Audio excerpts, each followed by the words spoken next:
O Cavaleiro Preso na Armadura, um livro de Robert Fisher. A minha proposta com esses vídeos é de ir contando a história e fazendo um paralelo com algumas questões da vida, pois essa história nos possibilita muitas reflexões.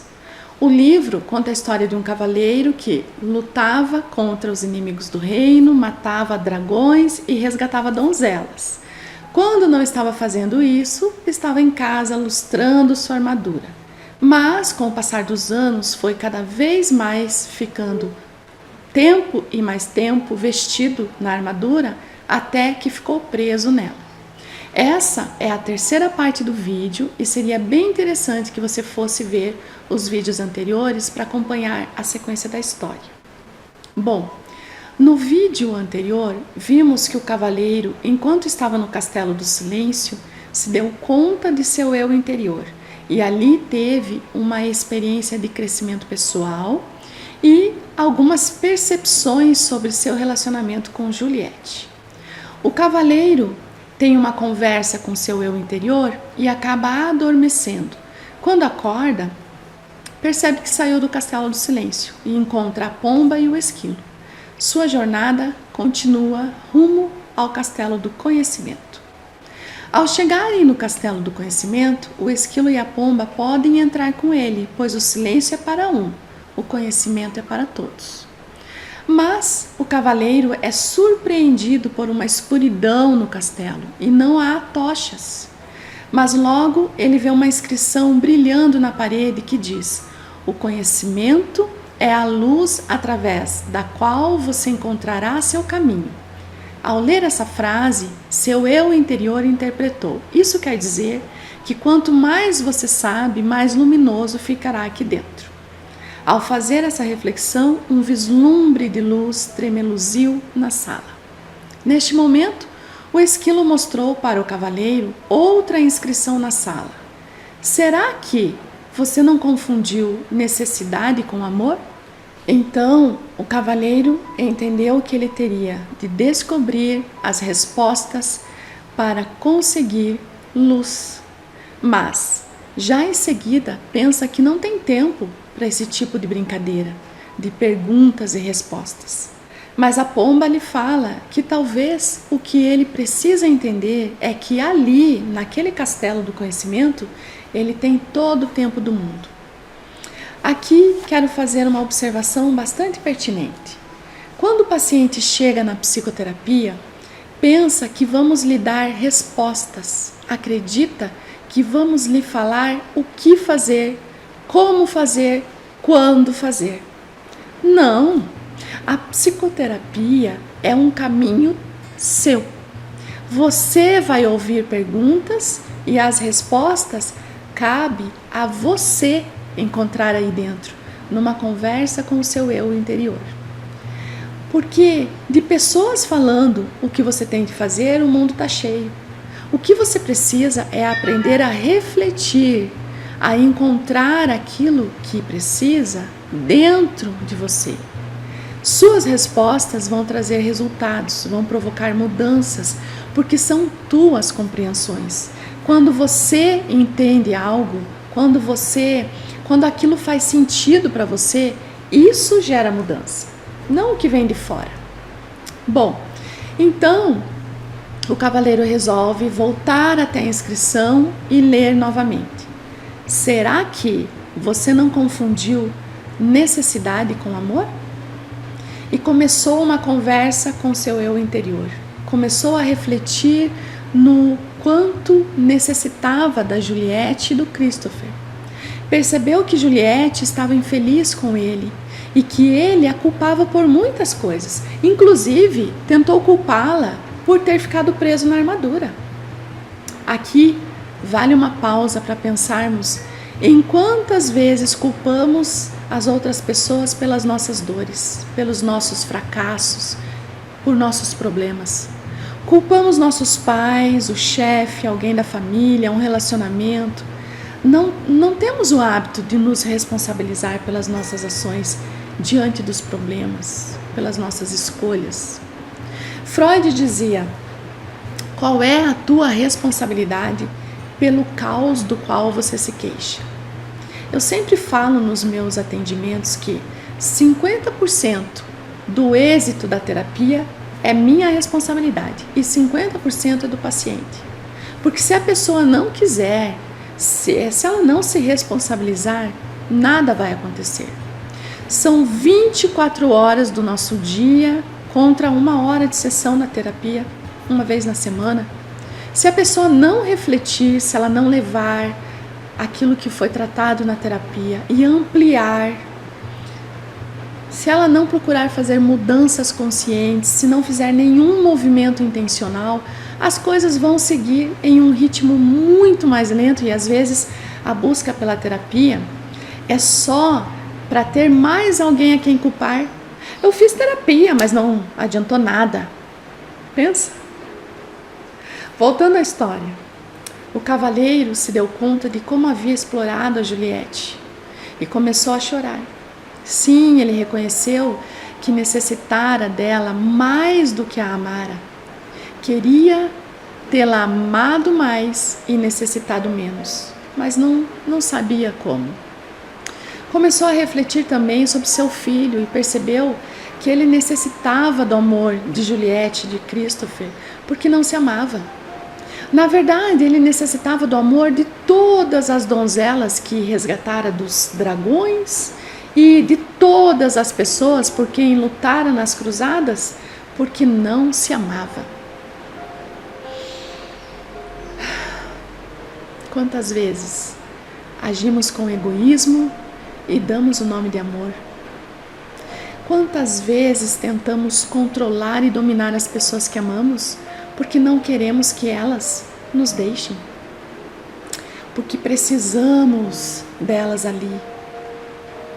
Às vezes as pessoas lançam mão de comportamentos diversos, manipulam, fingem uma doença, coisas assim, para manter perto alguém. Trata-se de necessidade e egoísmo até, e não de amor. Nos relacionamentos amorosos, muitas vezes não apoiamos a pessoa que dizemos amar, porque se ela crescer, se realizar seus sonhos, me sinto em risco de perdê-la.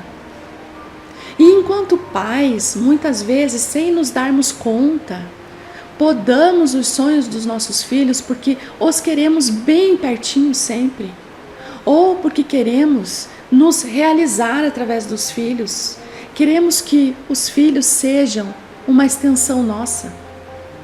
Muitas vezes somos nós que os seguramos e acabamos prejudicando suas escolhas. E o que dizer quando os pais querem impor a um filho a profissão que ele deve seguir? Ou então, com quem deve namorar e casar? Alguns ainda não querem nem deixar o filho ou a filha se relacionar com ninguém. Ninguém é bom o suficiente. Ou às vezes querem mantê-los infantilizados para suprir sua necessidade emocional de permanecer para sempre em um papel de que aquele filho ou filha precisa muito de mim. Eu pergunto, quem precisa de quem? Quando o cavaleiro percebe que ele necessitava do amor de todas as donzelas que resgatara dos dragões e de todas as pessoas por quem lutara nas cruzadas, porque não se amava, podemos pensar naquelas pessoas que ajudam os outros o tempo todo e de todas as formas. Emprestam dinheiro e nunca mais recebem, fazem favores o tempo todo, se sacrificam, não sabem dizer não e nem sabem impor limites, porque precisam do amor das pessoas, precisam sentir que são importantes para as pessoas a quem ajudam. Geralmente as pessoas que agem assim têm uma autoestima baixa, são inseguras e pensam que, se falarem não, vão perder o amor das pessoas. Que amor? Será que você não está procurando amor no lugar errado? Se você age assim, entenda que as pessoas que realmente gostam de você, mesmo quando você falar não, elas vão continuar próximas. Se as pessoas que estão acostumadas a ouvir sempre sim, a ouvir um não da sua parte, se afastarem, veja isso como um favor. Pois, se for apenas interesse, é bom que você veja isso logo. Voltando à história, o cavaleiro chora ainda mais ao compreender que, se não se amava, não poderia realmente amar aos outros. Sim, não é possível você amar outra pessoa se não consegue se amar. Isso requer se conhecer. Para poder se atender, se respeitar, se cuidar, para depois poder dispensar as mesmas coisas às outras pessoas. O cavaleiro se questiona: como começo a me amar? E o mago responde que ele já começou. Na verdade, quando o cavaleiro inicia sua jornada com o objetivo de se livrar da armadura, ele já iniciou um processo de amor próprio, de autoconhecimento, de elevar sua autoestima, de se responsabilizar por sua felicidade e realização pessoal. Bom, outros diálogos acontecem, o castelo se ilumina completamente, pois quanto mais o cavaleiro se dá conta de suas questões, mais luz surge no castelo do conhecimento. Tem um momento em que o mago faz a seguinte pergunta para o cavaleiro: será que você estava tão ocupado tentando vir a ser que não podia simplesmente desfrutar de ser? Muitas vezes já temos o que precisamos, já estamos no lugar certo, mas a grama do vizinho parece sempre mais verde. Ficamos olhando para um lugar chamado lá. Quando eu chegar lá, aí serei feliz. E quando chegamos lá, o lá rapidamente se torna aqui. E automaticamente surge um novo lá, entende?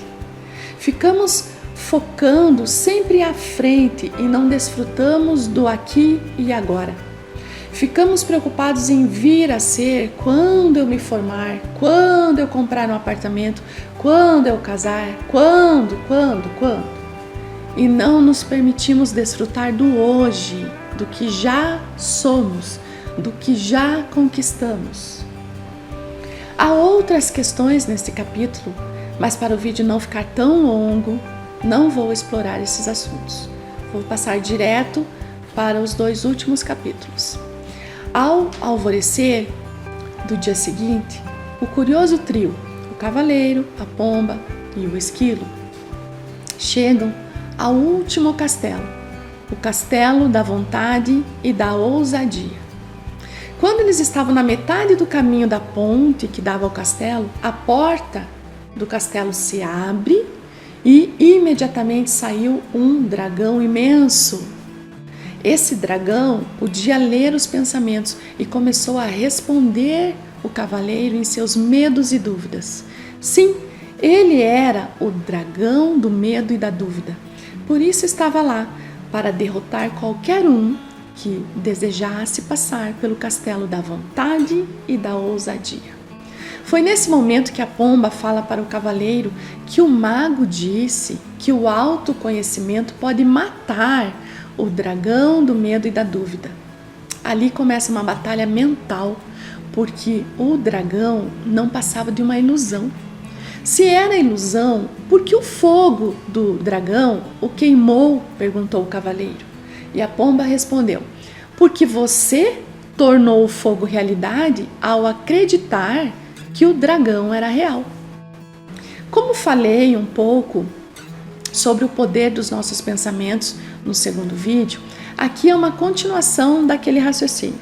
Muitas vezes nós criamos em nossos pensamentos um dragão do medo e da dúvida.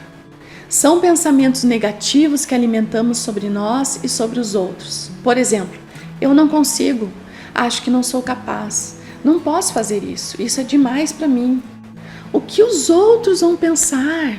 E se eu errar? E se eu fracassar? Eu me recordo de uma professora da minha graduação em psicologia em uma supervisão de estágio, estava falando sobre como estava sendo minha experiência sozinha naquele estágio, ele disse: eu tenho medo de errar. E ela me respondeu: você vai errar.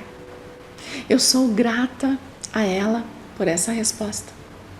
Sim, nós erramos porque faz parte da nossa condição humana. Mas é muito melhor errar tentando acertar do que ficar paralisada pelo medo.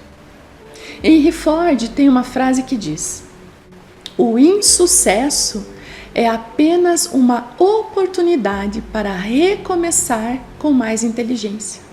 Percebe? Somos nós que criamos obstáculos, na maioria das vezes. Nós não temos que provar nada a ninguém, apenas precisamos acreditar em nós. Somos capazes, podemos muito mais do que imaginamos. O cavaleiro venceu o dragão do medo e da dúvida, com sua vontade e ousadia. E agora podia ver o topo da montanha, o vértice da verdade. Temos mais um pequeno e denso capítulo sobre o vértice da verdade. Aqui se refere à vida espiritual. E por isso não vou aprofundar. Apenas dizer que temos um corpo, uma alma e um espírito. E que cabe a nós olharmos para a nossa vida espiritual também. Termos um relacionamento com Deus.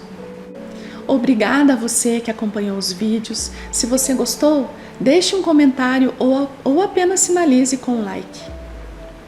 Espero que essas reflexões sejam úteis para a sua vida e promovam mudanças.